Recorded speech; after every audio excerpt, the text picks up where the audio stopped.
आज बातमी महायुतीच्या गोटातून महायुतीच्या जागा वाटपावर मंगळवारी मंथन होणार आहे।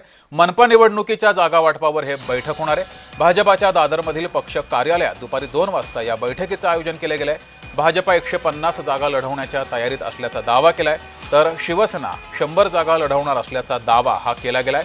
जय महाराष्ट्राला सूत्रांनी ही माहिती दिली आहे। भाजपाकडून मुंबई अध्यक्ष अमित साटम, निवडणूक प्रभारी आशिष शेलार, आमदार अतुल भातखळकर आणि आमदार प्रवीण दरेकर हे उपस्थित राहणार आहेत। तर शिवसेनेकडून उदय सामंत, राहुल शेवाळे, रवींद्र वायकर, प्रकाश सुर्वे, शीतल म्हात्रे या सहभागी होणार आहेत अशी माहिती समोर येते आहे। मुंबईमध्ये भाजपा 150 जागा लढवण्याच्या तयारीमध्ये आहे, तर शिवसेना 100 जागांवर दावा करणार असल्याची माहिती समोर येते आहे। आणि याच सर्व पार्श्वभूमीवर या बैठकीत चर्चा होणार आहे। मुंबई महानगरपालिकेसाठी ही बैठक होणार आहे। आचारसंहिता लागू झालेली आहे, त्यामुळे आता सर्वच पक्षांनी मुंबई महानगरपालिका जिंकण्यासाठी कंबर कसली आहे। महायुतीसमोर ठाकरे गटाचं आव्हान असणार आहे, त्यामुळे या आव्हानाला उत्तर देण्यासाठी आता महायुतीकडून भाजपा आणि शिवसेनेची ही महत्त्वाची बैठक होणार आहे।